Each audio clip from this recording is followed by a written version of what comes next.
On va enchaîner sur le deuxième grand thème qui est se faire connaître. Manu, tu restes à la table, puis c'est toi qui vas être modérateur. Et je vais appeler Samuel, vas-y, viens. Alors, je vous propose que je fasse court. Hein ? Ouais. Alors, le CDN nous a chargé, quand je dis nous, c'est Stéphanie et moi-même, de travailler sur la communication. Donc, très rapidement sur la communication, on a démarré comme il faut démarrer, c'est-à-dire par un état des lieux, ensuite par des priorisations, et enfin par l'écriture d'un guide de référence, un guideline en communication. Comme vous allez le voir, il y a quand même un peu de boulot, et que partant de l'expression charité ordonnée commence par soi-même, on s'est dit qu'on allait essayer de rationaliser ce qui se passait au niveau national. Alors, vous n'allez pas retenir tout notre schéma, simplement retenez que vous n'avez qu'une seule adresse pour vous adresser à l'ensemble de la cellule communication et presse de la fédération, qui est paul-communication@ffssm.fr. Alors pourquoi ? Parce que ça permet d'arroser à peu près tout le monde, que ça soit Subaquois, le digital, les réseaux sociaux et éventuellement la presse, avec notre prestataire sur les communiqués de presse. Tout cela, vous allez le retrouver dans le guide de référence qu'on a trouvé. Alors, très rapidement, parce qu'aussi je vais faire assez rapide, on va passer directement au guide de référence. Le guide de référence qu'on a écrit, c'est évidemment la V1. Alors on vous demande d'être indulgent, il doit rester des coquilles dans cette V1. Mais on a essayé de rassembler tout ce qui concernait la communication et la presse. Alors, quelques points quand même sur les priorisations. Les priorisations, on n'en est pas du tout à la ligne éditoriale de vos postes dans les OD. On en est plutôt, je vais vous dire, à quelque chose qui ressemble à un puzzle extrêmement segmenté, où chacun utilise des identités visuelles assez diverses et variées, des canaux assez divers et variés, d'ailleurs une cible assez diverse et variée. Si bien que chacun communique à peu près dans son coin, que chacun est totalement illisible, et puis ça tombe bien, parce que comme vous êtes illisible et que personne ne partage rien, eh bien, et like rien d'ailleurs, ça permet de ne pas exister. Alors l'idée, c'est de trouver des solutions, de commencer par le début. Le début, c'était de vous dire, on va déjà lister l'ensemble de ce qui concerne la communication et la presse, et on va passer, s'il te plaît Sophie, au sommaire. Le sommaire, alors vous avez tout ce qu'on a listé. Évidemment, il manque quelques points. Le guide de référence, vous allez l'avoir parce qu'il sera téléchargeable. Simplement des choses qui vous concernent, parce que la communication, c'est pas une affaire que du national, mais c'est évidemment vous qui faites les actions sur le territoire national, qui faites la communication de la fédération. Et pour faire la communication de la fédération, encore faut-il qu'on connaisse ce que vous faites. Et pour connaître ce que vous faites, il faut commencer par déjà le nom de vos pages sur les réseaux sociaux. Alors les pages sur les réseaux sociaux, et je parle sous contrôle de notre ami Jean-Charles, on a trouvé des choses extrêmement diverses et variées, parfois très créatifs, et parfois qui nous permettaient d'ailleurs pas de reconnaître que c'était la FFSSM, avec des logos, là aussi, qui s'éloignent un peu de la charte graphique de départ. Alors, vous avez compris, dans les préconisations, le départ, on va commencer par le début, eh ben, ça va être de respecter la charte graphique, de bien nommer vos pages, et puis peut-être de liker, peut-être de partager, parce que c'est ce qui nous donnera de la visibilité commune. Alors, pour cela, on s'est dit quel levier on pouvait mettre en place. Alors, on a commencé par mettre en place un réseau de référents communication. Vous avez été sollicité pour les régions et les départements. Les régions, merci à vous, mesdames les présidentes de région et messieurs les présidents de région, parce qu'on a à peu près tout le monde. Sur les départements, et on va passer à la page départementale. Alors, vous verrez, hein, vous lirez attentivement. On a essayé de faire sobre, on continue, Sophie. Alors, on vous a mis simplement quelques points qui concernent des éléments de langage. Alors, pour les éléments de langage, parce que vous pouvez être parfois interviewé par la presse, c'est ballot de ne pas connaître la date de création de la Fédé, par exemple, ou 2-3 points qui nous paraissaient être des dates clés. Donc, on vous a fait un petit historique, on continue. Vous l'avez là. Avec, évidemment, les commissions fédérales. C'est bien de connaître les commissions fédérales. On continue. Le réseau, on continue. Alors, voilà. Sur le réseau national, sur chaque icône, vous pouvez cliquer et vous avez le nom des référents. Vous avez vu qu'il manque quand même un certain nombre de départements. Et je profite de l'occasion pour vous dire qu'on ne demande pas ni des spécialistes des réseaux sociaux, on ne demande pas des gens qui savent faire des communiqués de presse. On vous demande simplement de désigner une personne pour laquelle nous, on va pouvoir à un moment donné travailler, monter en compétences. Et la montée en compétences, je vais vous dire, comme on part du début, qui est celui d'avoir le bon logo sur la bonne page, qui est bien désigné, je vous assure, pas de problème, vous pouvez désigner, on pourra travailler. Vous avez vu qu'il en manque, vous vous reconnaissez pour celles et ceux qui n'ont pas encore désigné, on compte sur vous, on poursuit. Voilà, sur les commissions nationales, de la même manière, on a mis en place ce réseau de référents communication. On continue. Voilà, là vous avez quand même si vous avez une adresse générique qui est pôle-communication@ffessm.fr, vous avez quand même pour des besoins spécifiques, sur des demandes spécifiques, le mail de chacun des interlocuteurs à la Fédé qui pourrait intervenir. Vous avez compris que l'adresse générique arrosait la planète entière, y compris, et je parle sous le contrôle d'Olivier, qui est rédacteur en chef de Supaqua. Supaqua, il y a peut-être des choses parfois qui sont un peu plus précises et qui permettent que vous puissiez vous adresser aux interlocuteurs. On continue. Alors, quelques rappels généraux sur les principes de la communication. On poursuit. On poursuit. Voilà, alors la charte graphique, c'est un sujet. Hein. C'est vraiment un sujet. La charte graphique de la Fédé, elle ne peut pas être dévoyée. C'est juste pas possible. Ça veut dire que l'idée que vous fassiez vos propres logos et que vous n'utilisiez pas les bons logos sur les pages, mais y compris sur vos événements, je pense à des événements départementaux pour lesquels parfois on retrouve le logo du national. Si bien que ça crée une certaine confusion et il serait souhaitable d'utiliser les bons logos, d'autant qu'on a à peu près toutes les déclinaisons. Ça a été fait avant nous et ça a été un gros travail. Donc on vous demande précisément d'utiliser les bons logos, y compris sur les pages des réseaux sociaux. On poursuit. Alors, vous avez ce que vous pouvez faire, mais aussi ce que vous ne pouvez pas faire en termes d'insertion. On poursuit. Vous avez pour les imprimeurs l'ensemble de ce qu'il faut en colorimétrie pour pouvoir imprimer de la bonne couleur. On poursuit. Pardon. Ah non, mais engueulez-moi, allez-y. On poursuivez. Poursuit Sophie. Alors, sur le print, les flyers, les affiches, les kakémonos, les goodies, ça aussi, c'est un gros travail. On vous rappelle juste que pour vous, président d'OD, vous pouvez parfaitement, par exemple, vous savez, sur l'Oriflamme fédérale, que vous connaissez parce qu'elle est dans le couloir, on peut parfaitement, pour le même prix qui est indiqué sur la boutique, vous faire imprimer l'Oriflamme avec votre logo de département. Hein, donc, ça, je vous le dis, pareil pour les roll-up. Et pareil pour l'ensemble de la déclinaison, ce qui permet d'ailleurs d'éviter sur les manifestations que chacun parte avec l'oriflamme de l'autre. Hein. C'est connu en tant que président de comité.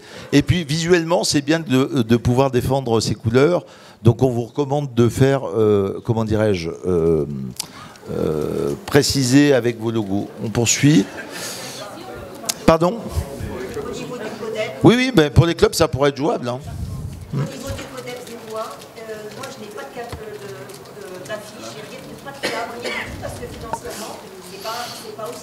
Ah, bon là il faut voir le président de la Fédé. Hein.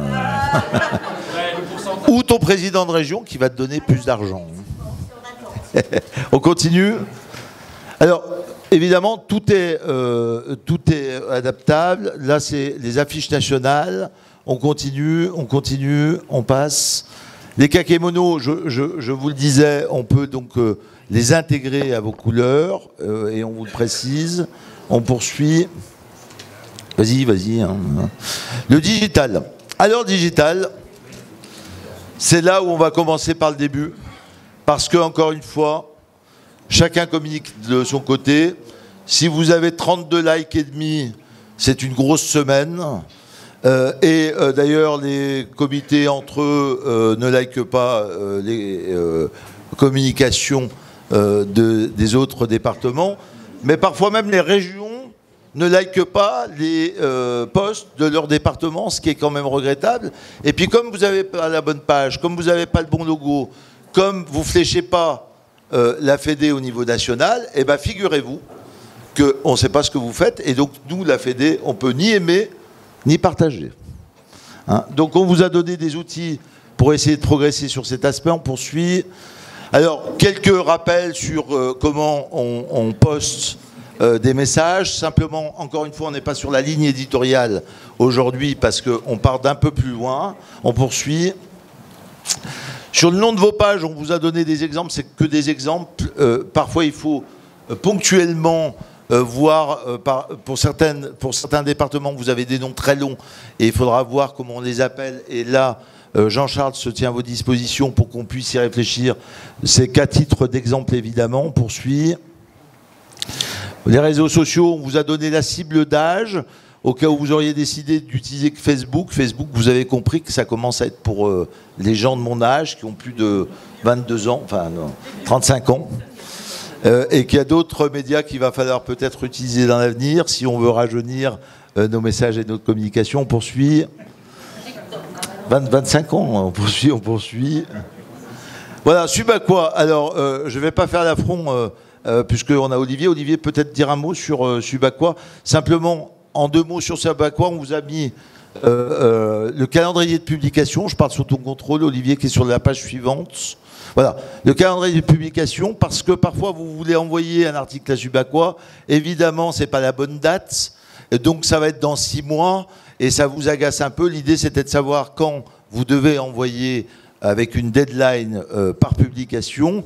Et sachant que vous avez Subaqua numérique, et même si vous attendez une impression écrite, on peut quand même publier de manière assez rapidement sur Subaqua numérique. Et également, vous avez sur la page suivante l'ensemble du... alors, c'est pas là, mais c'est juste après. Non, bah, c'était juste avant. Ah non, juste non, c'était juste après, Sophie. Vous avez le format pour Subaqua, que ce soit les photographies, quel format, le nombre de mots, les préconisations sur le droit à l'image avec les droits d'auteur. On vous a fait juste un petit focus, messieurs, dames, sur la régie publicitaire Mistral Média. Alors, Mistral Média, c'est les annonces dans Subaqua. Vous allez me dire, l'électricien du coin dans votre département qui publie sur Subaqua, c'est pas sûr que ça serve à quelque chose. En revanche, je vous assure que pour notre Fédé, ça sert à quelque chose. Alors, juste un petit message militant. Si vous avez des entreprises, et c'est certain, vous en avez, qui ont un peu d'argent et qui veulent défiscaliser, et qui peuvent mettre de l'argent dans une annonce Subaqua, on vous le dit, ça serait bien que vous puissiez nous aider là-dessus, parce qu'il y a un vrai sujet sur la régie publicitaire Mistral Média, et on vous a mis d'ailleurs les contacts et la manière de les contacter pour faire des annonces. On poursuit. Alors, la relation presse-média, alors certains d'entre vous sont beaucoup plus spécialisés que moi, simplement, la relation presse à la fédération, elle est gérée par un cabinet externe qui, évidemment, travaille sur les communiqués de presse, qui sont des communiqués de presse d'envergure nationale.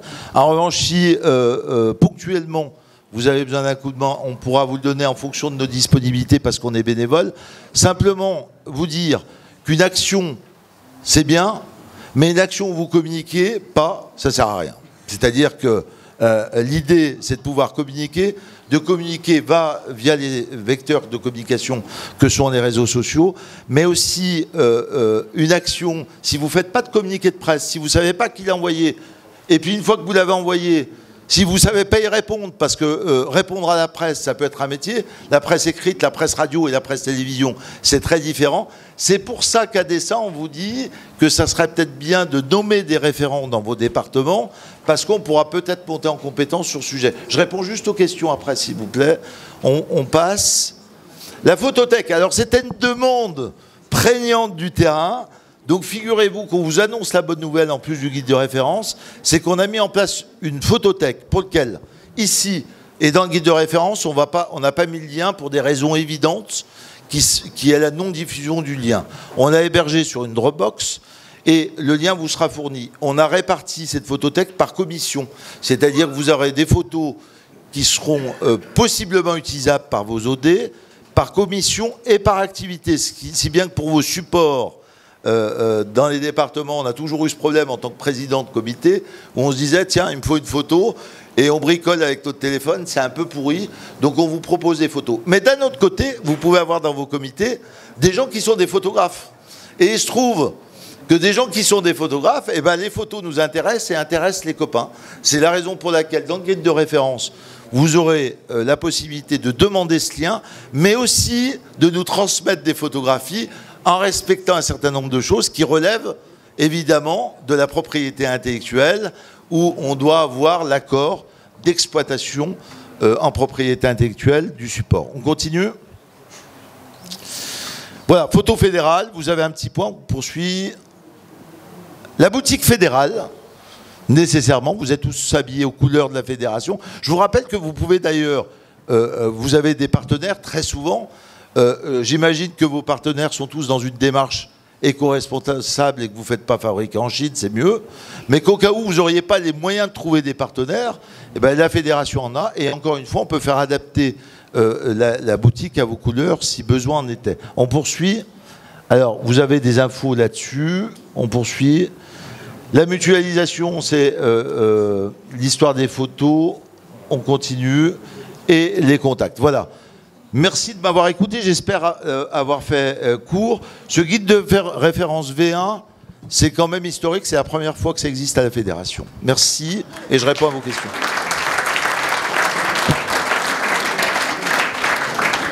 Y a-t-il quelques questions? Oui. Bonjour, Cathy du CODEP 67 et de la région d'ailleurs, Grand Est. On a fait une petite expérimentation qui marche très très bien. Pour les communiqués de presse, utiliser l'AI, ça marche très bien. Et ça permet parfois même d'avoir 2 articles dans le même journal, par exemple. Oui. Donc alors, des outils comme ça, c'est utilisé et c'est bien. Avoir les PowerPoint aussi fédéraux, parce qu'on est passé vite dessus, avec les logos, c'est bien aussi. Oui. Et ce qui permet aussi à tout le monde, en fin de compte, d'avoir des outils simples à mettre en œuvre. Il suffit de lui demander, de lui expliquer en 3 mots ce qu'on fait comme événement. Et ça vous sort un communiqué de presse que vous pouvez arroser sur toutes les adresses de la presse que vous connaissez, qu'on peut récolter facilement. Oui. Les clubs de la presse existent aussi. Essayez d'avoir les annuaires des clubs de la presse. Juste dans ce domaine, puisque vous avez compris que la priorité fédérale, c'est l'harmonisation. Mais dans un second temps, on ira vers les contacts de presse et vers cette compétence qui est une compétence particulière. Mais oui, tu as raison. Oui, je pense déjà, en fait, on communique pas assez à l'extérieur. On communique entre fédés, pour la fédé et avec la fédé. Oui. Et si, tant qu'on n'aura pas compris qu'on doit communiquer à l'extérieur de la fédé, ça marchera pas. Là, ici, par exemple, tu nous mets un PowerPoint. OK, on a eu des PowerPoint qui sont arrivés depuis des années où on nous met les logos de la fédération. Là, je regarde ton PowerPoint, il n'y a pas le logo de la fédé dessus. Alors, s'il est beau, hein, mais il n'y a pas le logo de la fédé. Voilà. Je suis désolé, hein, mais oui, tu vois... non, mais t'inquiète pas, il y a de partout le logo de la Fédé, mais si tu veux, on peut te le mettre sur toutes les pages. Si mais moi, je l'ai sur tous mes PowerPoint, tous les PowerPoint qui sont faits dans notre région, on les a. En revanche, quelque chose qui me paraît très important, et tu as raison sur le sujet, quand vous faites un post sur les réseaux sociaux et que vous fléchez pas sur une action, les acteurs locaux, la fédération nationale, les journalistes, parce que parfois vous ne faites pas de communiqué de presse, mais en plus les journalistes locaux, vous les fléchez pas, et bien ça rend l'action parfaitement illisible. Mais ni la Fédé, ni les collectivités, ni les médias ne peuvent savoir que vous faites une action si vous n'en parlez pas, et ça peut être un levier. Mais il n'y a pas que la presse. Il faut aller sur les entreprises, il faut aller se présenter. FFE SSM, bah voilà, on a tous marqué FFE SSM, mais je regardais, parce que là je suis derrière, Est-ce que tu as une question Pascal Sêtre, c'est bien marqué Fédération française d'études et de sport sous-marin. Est-ce que tu as une question parce qu'on doit faire court? Voilà, c'est tout, non, c'était tout. Ok, c'est noté. Vas-y Joël. J'ai une question. Oui. Tu parlais de communiquer à l'extérieur, etc. Oui. Donc on va communiquer vers des régions, vers les sponsors Oui. et autres. Ce qui me dérange, et où je sais pas répondre quand moi on m'interroge au niveau des clubs, c'est qu'on a besoin de se différencier. Une région, moi j'ai la région de Normandie, ils subventionnent une action, ils veulent aussi voir leur logo. Où est-ce qu'elle est la place de cette identité régionale, du club des squales bernayens qui veut se différencier du CERSUB? Où est-ce qu'on met ça? Où est-ce qu'on met cette identité spécifique? Alors ok, harmonisation fédérale, mais la signature de ta région, la Bretagne, moi je plonge à l'ouest, où est-ce qu'on met tout ça là-dedans? C'est ça ma question. Alors, je suis pas sûr d'avoir compris ta question. Peut-être que d'autres l'ont compris. Alors, en fait, tu parles de slogans que tu vas adapter. L'idée, c'est on communique vers l'extérieur. Parce Et que les gens qui nous subventionnent, qui nous aident, ils aiment bien voir aussi qu'on les flèche, qu'on dise que c'est eux qui font. Oui. Et avec cette charte graphique que l'on met là, où est-ce qu'on met ça? C'est pas incompatible. Tu as ton logo régional. Non, mais où on le met? Vous avez votre logo régional et je vois pas la difficulté. Vous avez un logo régional qui vous est propre, donc votre identité visuelle est respectée. Juste, Joël, ça me permet de préciser que le guide référence, c'est pas pour vous contraindre, c'est juste pour avoir un cadre partagé et pour vous aider. Après, on comprend bien que vous avez des particularités de communication. Juste, ce qui pose problème, c'est qu'il y a une confusion entre l'utilisation des logos départementaux, régionaux et nationaux. Qu'il y a même des confusions entre les commissions. Parfois, des commissions départementales utilisent le logo de la commission nationale de l'activité donnée. Et ça crée une certaine confusion. Ce qui donnera une lisibilité, c'est de savoir qui parle. Et pour savoir qui parle, ça commence par le début, c'est d'utiliser le bon logo. Mais je ne crois pas que ça contrevient à un problème d'identification et de défense de vos couleurs respectives dans vos territoires respectifs. Je me permets de couper parce que timing faisant, s'il n'y a pas d'autres questions, merci. Je me tiens à votre disposition jusqu'à 22h30. Non mais Aurélien, t'es journaliste en plus, ça nous intéresse. Alors, tu travailles dans les médias. Non, merci beaucoup pour tout le travail que vous êtes en train de faire au niveau de la communication. Ça, c'est une certitude. Mais nous sommes vraiment dans la demande et dans l'uniformisation aussi. On respecte forcément les choix qu'on apprécie, que vous faites. Mais par exemple, là, tout le monde est en train de faire des cartes de vœux. Par exemple, toutes les institutions. Qu'est-ce que vous pensez de mettre en place, par exemple, des kits de communication pour cartes de vœux qui peuvent être déclinés automatiquement au niveau des OD? Je parle la même chose au niveau des AG pour qu'on ait la même identité visuelle et correspondre à ce que le cap. Aurélien, précisément, c'est une bonne question. On avait d'ailleurs dans le sommaire les kits médias qu'on a décidé d'enlever parce qu'on n'était pas prêt sur le sujet. Et évidemment que c'est le sens de l'histoire, mais là, on a un peu débordé. Vous avez vu la production que ça a demandé. On va le faire. Et par ailleurs, si certaines ou certains veulent nous aider, on est déjà OK parce que ça tombe bien, on est bénévole et que si vous voulez consacrer du temps, on est déjà OK. Mais oui, c'est le sens de l'histoire, Aurélien. Voilà. Bonne fête, évidemment. Bonne année et pour les AG. Voilà, Clairement. les kits médias. Merci. Alors, je voudrais vous parler de 2 projets digitaux qui sont en cours, que gère le secrétariat général. Alors quand je dis gère entre 2 mots, c'est il y a bien évidemment des intervenants professionnels qu'on rémunère. Gérer, c'est plutôt genre gestion de projet. Alors le premier, c'est le e-learning. Le e-learning, c'est un produit spécifique à l'origine de la commission technique nationale. Le problème du bénévolat, c'est qu'on est humainement dépendant. C'est-à-dire que le e-learning, il avait été monté de A à Z par une seule personne qui s'y était investie corps et âme et qui, pour diverses raisons, en a eu marre. Donc, le e-learning est resté un petit peu en rade pendant quelques mois. Donc, bien souvent, comme à la fédération, il y a des choses qui tombent en rade, ça retombe sur mes épaules. Bon, il n'y a pas de souci, je suis un peu là pour ça. Donc, le e-learning, le secrétariat général chapeaute. Il y a 2 intervenants de la commission technique nationale. La première, c'est Anne Corbet, qui est membre du comité directeur. Le deuxième, c'est Philippe Klein. Et ça travaille avec une boîte qui s'appelle Mandarine. C'est une boîte pro. Alors, le e-learning, c'est quoi? Le e-learning, c'est une plateforme numérique qui est évolutive, qui est gratuite. La gratuité, ça avait été discuté, je m'en souviens avec les trois qui sont là, ça avait été discuté. Le choix était de la rendre gratuite. La connexion se fait par votre espace personnel, ce qu'on appelle le SSO. Certains ne savent pas ce que c'est quand vous vous connectez avec votre numéro de licence et votre, voilà, et votre mot de passe. Un petit focus à ce qui est en place. Il y a la théorie du niveau 1, le nitrox élémentaire et une série de vidéos sur le fonctionnement des détendeurs. Je vous rappelle, j'ai eu l'occasion de le dire ce matin, je le redirai, il y a 20 000 niveaux 1 qui se font par an en France. Donc c'est vraiment la cible potentielle de cette plateforme.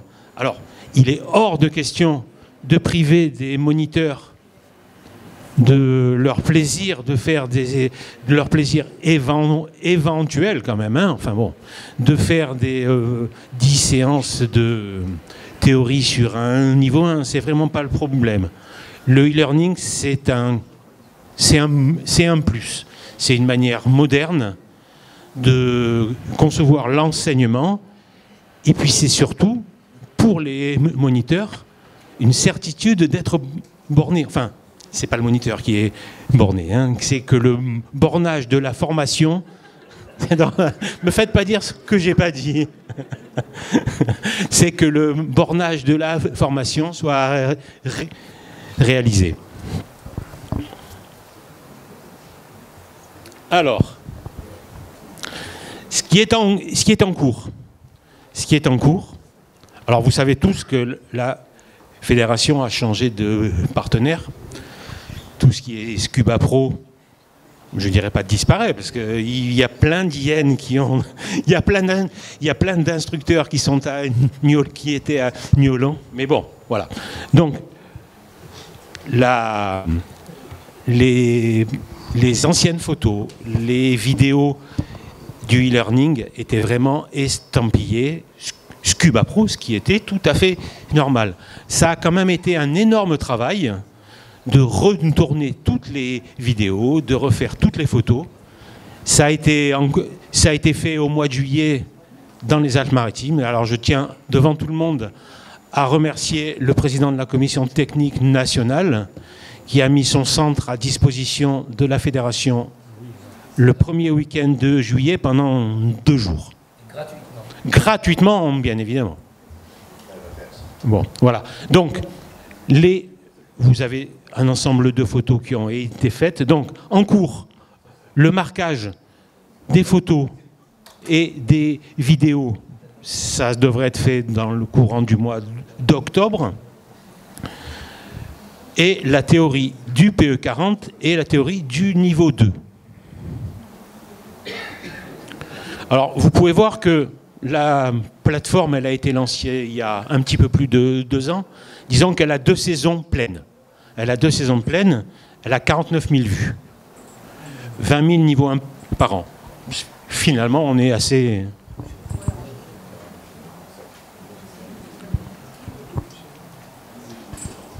Voilà, ce que j'ai fait.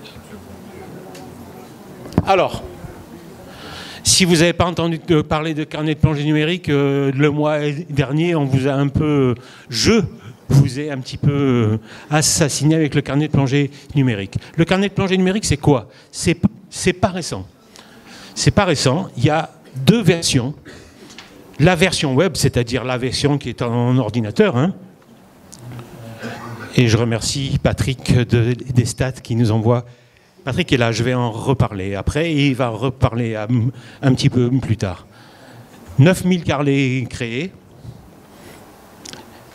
141 000 plongées, 7500 sites de plongée, 2 Deux versions. Une version qui est la version bleue, qui est la version qu'on peut qualifier de plongeur de base. Hein, si tu valides, Patrick, enfin, je veux dire, voilà. Et une version verte, qui est la version complète, sciences participatives, qui s'appelle Chromis. Je ne reviendrai pas sur Chromis. Enfin, moi, je ne m'approfondirai pas sur Chromis, puisque Patrick a une intervention qui est consacrée à ça. Ce sont deux publics sensiblement différents. La partie Chromis a une clientèle, si on peut dire, qui est engagée très fort, très fortement engagée, mais avec un potentiel de nombre un petit peu moins important. Par contre, la partie bleue, c'est tous les plongeurs. Tous les plongeurs, dont, je répète, les 20 000 niveau 1 par an. Les deux versions ordinateur permettent de saisir des activités scaphandre, apnée, rando. L'appli dont on vous a révélé, je ne sais pas si c'est une révélation ou pas, hein. L'appli dont on vous a révélé l'existence, en fait elle existe depuis 6 mois, hein. Mais on a différé la com pour éliminer les bugs qui a priori existent dans toute appli. Donc c'est une appli qui a été conçue pour ceux qui utilisent les applis sportives sur un type Strava, en fait, Strava, Garmin Connect. En fait, c'est des applis simples qui permettent en 2-3 minutes de saisir les caractéristiques principales d'une activité, quitte à y revenir dans un deuxième temps pour compléter par des informations qui sont optionnelles. Il faut savoir qu'est-ce qu'on appelle ISO du carnet web, c'est-à-dire que si vous rentrez une plongée ou une activité rando soit dans le carnet, soit dans l'appli, vous la retrouverez dans l'autre partie instantanément. Qu'est-ce qu'elle permet? Elle permet de créer donc les 3 types d'activités, d'inviter vos binômes par nom, licence, QR code, ça fonctionne bien. Faire valider vos plongées directement par vos encadrants, avec leur tampon, si les encadrants ont rentré le tampon dans le carnet numérique. Je sais que le président et moi-même l'avons fait. Choisir parmi... Dans les tests, on s'est auto-validé on s'est intervalidé des plongées. Choisir parmi plus de 7000 sites ou en proposer de nouveaux. En proposer de nouveaux, je vais pas là, je vais parler un peu de Patrick, parce que lui, il ne le fera pas. Quand dans le carnet de plongée, on propose des sites, il y a quelqu'un qui valide, qui check et qui valide. Il n'y en a qu'un seul. Il est là. Patrick, merci. Consultez votre espace fédéral complet. Brevet, CACI, autorisation, tampon moniteur, sinistre. C'est-à-dire que ce matin, avec les commissions, on parlait de cartes dématérialisées. Les cartes dématérialisées, c'est déjà le cas. Alors pour le moment, c'est des cartes bleues, enfin des cartes bleues, de couleur bleue qui ne sont pas... Mais bon, tout évolue. Si on est dans des endroits en territoire métropolitain, ça existe peu, où il n'y a pas de réseau GSM, ça permet de travailler hors connexion, on saisit les caractéristiques de son activité, et dès qu'on récupère du réseau, hop, ça remonte.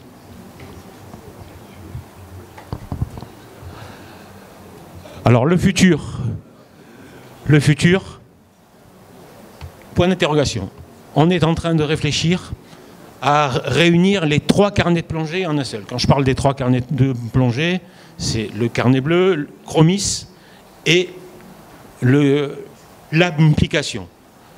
Il y a un cahier des charges qui est en train d'être fait. Patrick, encore lui, il travaille beaucoup sur ce cahier des charges. Intégrer Chromis à l'app.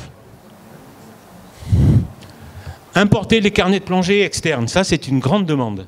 Parce qu'il y a plein de gens qui utilisent des carnets de plongée autres, hein, voilà, qui utilisent des carnets de plongée autres. La demande, c'est importer les carnets de plongée externes. Et en dernière évolution, la liaison avec les ordi de plongée. Ça, il faut savoir que même l'importation des carnets de plongée externes, c'est assez complexe. Et qui dit complexe en informatique dit cher. Donc là, pour le moment, ça a été un choix volontaire de privilégier dans les utilisateurs de l'app les 20 000 niveaux 1 de chaque année, qui eux n'ont pas de carnet de plongée, que ce soit leur premier. Mais effectivement, c'est en réflexion. Voilà. Peut-être après les questions, non? Tu as fini? Ça y est, bah c'est bon. Alors c'est nickel. C'est le moment.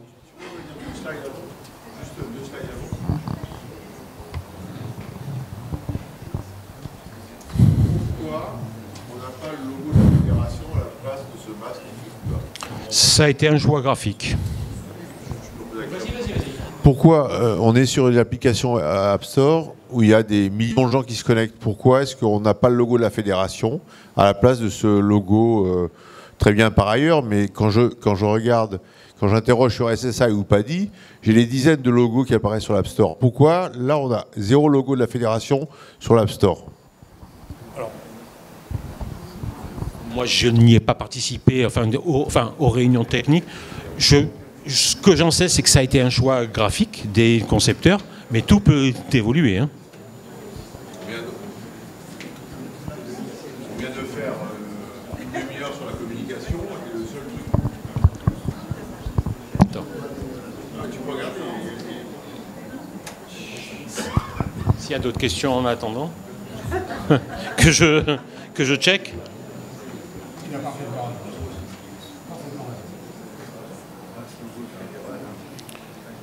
Alors, moi, j'appelle ça un logo de la fédération. Ah, pardon. Une fois que tu as téléchargé l'appli, tu l'as.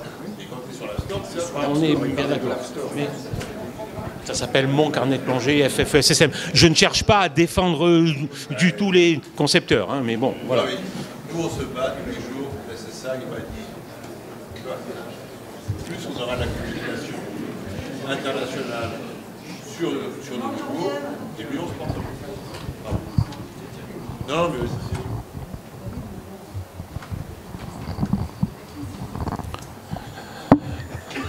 Alors, juste pour terminer, la plupart d'entre nous sont moniteurs de plongée, là. Le carnet de plongée numérique ne fonctionnera que si les prescripteurs, c'est-à-dire les moniteurs de plongée, l'utilisent et le prescrivent à leurs élèves. Voilà, enfin là je parle en tant que personne qui a fait des ordonnances pendant 40 ans de vie professionnelle. Hein. Si on veut que les gens prennent des médicaments, on leur prescrit. Donc, pensez-y. Moi, je suis dans une assoce de bord de mer, on est 3 moniteurs. On en a un sur les 3. Moi, j'en ai rien à foutre de ton appli. C'est beaucoup plus rapide. Si je prends mon tampon, je lui mets sur son carnet de plongée. Alors, c'est pas impossible du tout, mais c'est pas la fin du carnet papier.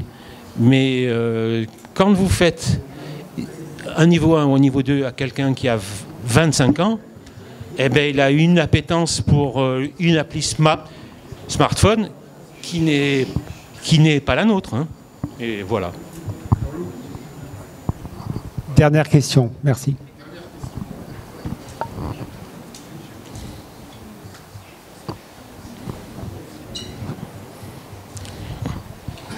Oui, donc Patrick Gouello du Codep 44. Donc, juste, pour moi, tu n'as pas besoin de te présenter. Juste une question, est-ce que le passage des examens à venir, sur des examens où il y a besoin de présenter les plongées en autonomie, par exemple, qui ont été le carnet de plongée numérique sera utilisé? Alors, il sera utilisable. Est-ce qu'il sera utilisé?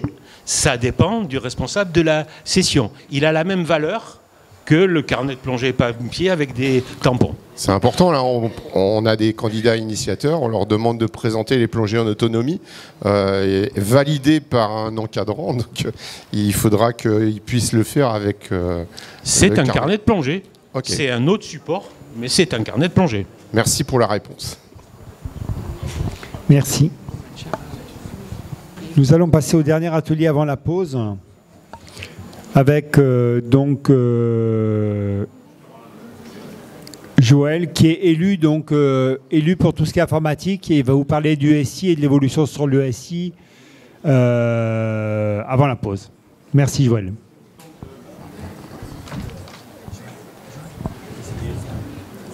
Oui. Donc j'ai l'énorme chance de passer juste avant la pause.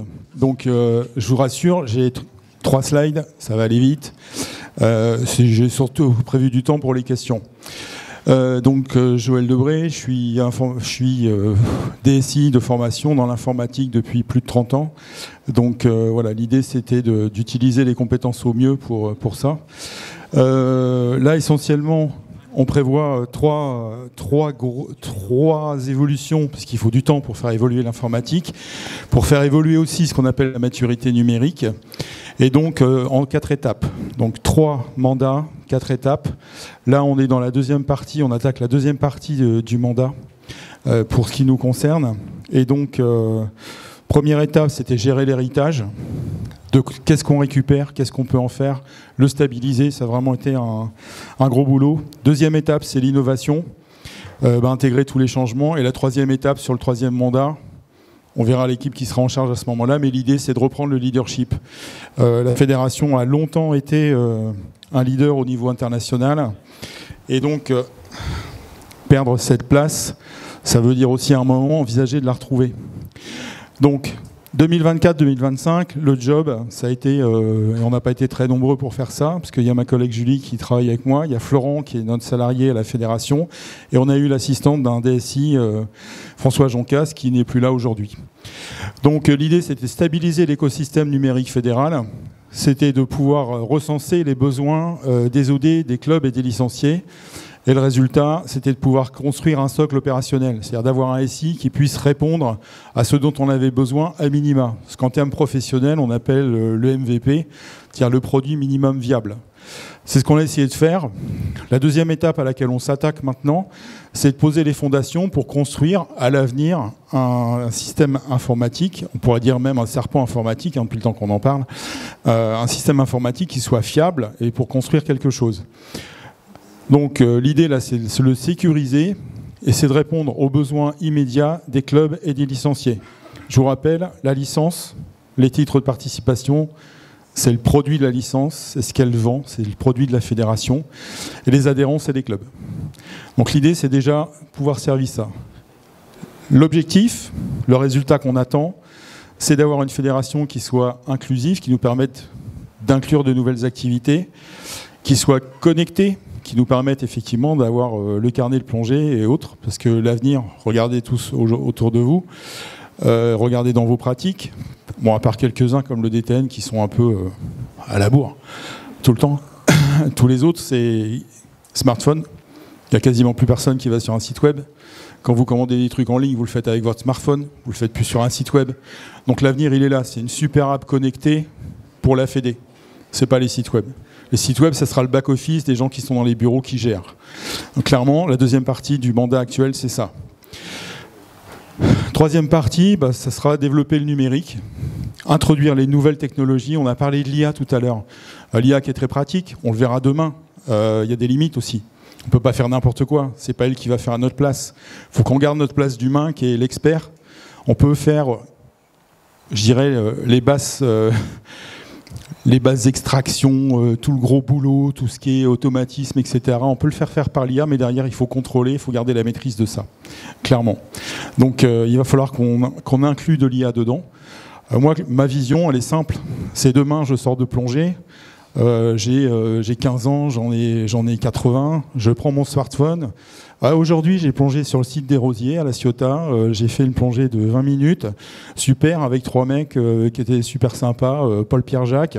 Tiens, Paul, donne-moi ton smartphone. Je scanne ton QR code. Tac, tac, tac. OK. Paul, c'est toi le moniteur. Tu valides notre plongée. OK, voilà. L'avenir, il est là. Il n'est pas ailleurs. Et ça, on a déjà les moyens de le faire. OK. Donc ça, c'est 2029-2032.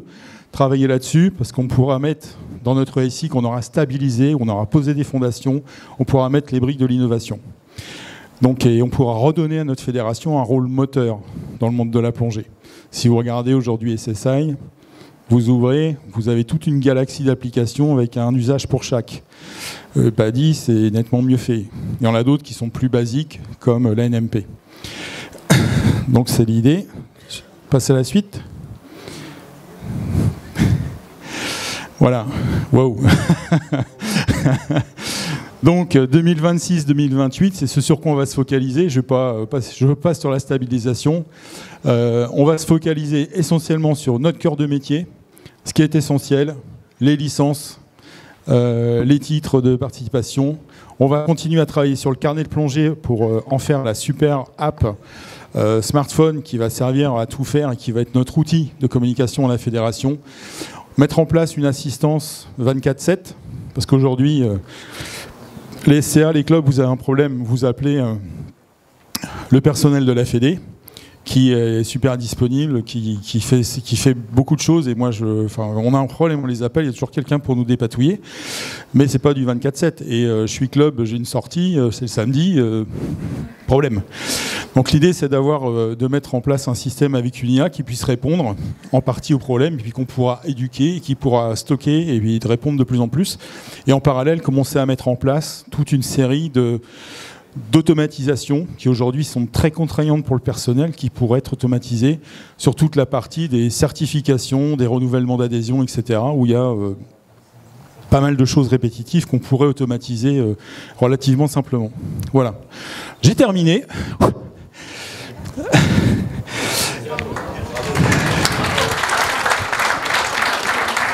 On peut féliciter Joël pour avoir fait court, nous permettant de rattraper le temps. Merci Joël. Je suis volontairement... je vous propose quelques questions, puis avant de passer à la pause... Je suis volontairement pas rentré dans la technique, mais si vous avez des questions techniques, n'hésitez pas. Merci Joël. Et donc il y a Julie aussi qui n'est pas là aujourd'hui, mais qui travaille de concert avec moi, et que je remercie parce qu'on fait une super équipe tous les deux, et ça c'est rare. Juste précision, on avait donc embauché à un moment donné pour faire le transit et la transition et voir un petit peu vers où on allait un DSI donc en tant que prestataire, et donc on s'en est séparés, et aujourd'hui on a 2 élus qui sont des DSI, c'est leur boulot. Donc ça nous permet quand même de pouvoir avoir une vision et de pouvoir organiser la conduite du changement avec des professionnels in situ qui sont des bénévoles. Donc merci à eux aussi.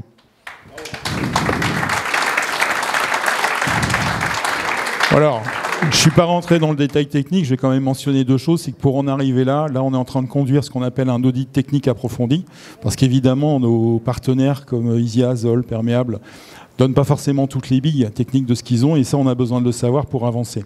Donc il y a une certaine opacité qu'on va lever à l'aide d'un audit technique qui est là, et on va sécuriser tout ça avec un profil un peu particulier qu'on appelle un DevSecOps. Donc c'est quelqu'un qui va pouvoir sécuriser tous les développements, et surtout, on l'a vu, c'est comme dans la com tout à l'heure, il faut harmoniser tout ça et avoir des gens avec des pratiques différentes, des modes de contractualisation différents. C'est très difficile à gérer, surtout quand on est bénévole. Et donc, on va harmoniser tout ça aussi avec un DevSecOps. Donc maintenant, allez-y pour vos questions.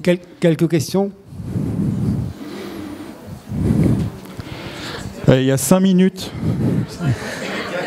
5 minutes pour vos questions. Donc, Joël, tout était parfait apparemment. Ah, il y a une question. Il y a David. Notre breton préféré. 1, 2, 1, 2. Je pose pas de questions puisqu'on prépare ensemble l'avenir. Bravo. Donc on discute. D'abord, un grand merci puisqu'on en a bien besoin, et je pense que la direction qui est prise ici est très importante et sécurisante. Je réitère ce qu'on s'est dit tout à l'heure au forum des commissions. C'est une question sur le parcours du licencié. Aujourd'hui, que ce soit au niveau globalement des OD, de la fédération, des commissions, etc., on se pose toujours la fameuse question de qui fait quoi. Et la réponse est toujours très approximative avec des pourcentages mystiques il y a tant de pourcents de pratiquants qui font telle discipline, mais en réalité, est-ce qu'on est sûr à 100% de la donnée? Je pense avoir la réponse à la question. Quel est le parcours du licencié de demain? Je prends l'exemple d'une fédération qui est la fédération de montagne et d'escalade, où le club saisit et acte une prise de licence pour telle personne, cette personne reçoit un mail qui lui permet de valider chaque année sa licence. Pour la valider, alors il faut déposer le CACI, etc. Et il faut aussi saisir là où les activités pratiquées au sein de cette fédération, ce qui permet d'avoir finalement une action directe du licencié obligatoire à chaque prise de licence, et ce qui nous permet, nous, derrière, d'avoir des datas propres dont on est à peu près sûr de la validité, puisque c'est le licencié lui-même qui le saisit. C'est une question... peut avoir vos visus là-dessus. J'ai un exemple, la FEDEFFH aussi demande une contre-validation de la licence. C'est le cas depuis 1 an. Donc ce que tu décris, c'est aussi valable auprès de notre partenaire, la FFH aussi. C'est la même chose.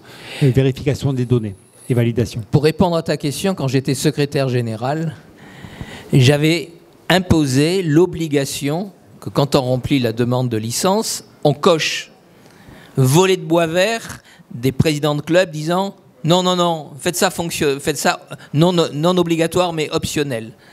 Alors on peut redemander à nouveau et on verra s'il y a une volée de bois de verre à nouveau. Oui, mais le président de club, si on est sur un club multi-activité, un club qui fait, je sais pas, de la plongée, de l'apnée et du tir sur cible, je suis la personne qui saisit la licence.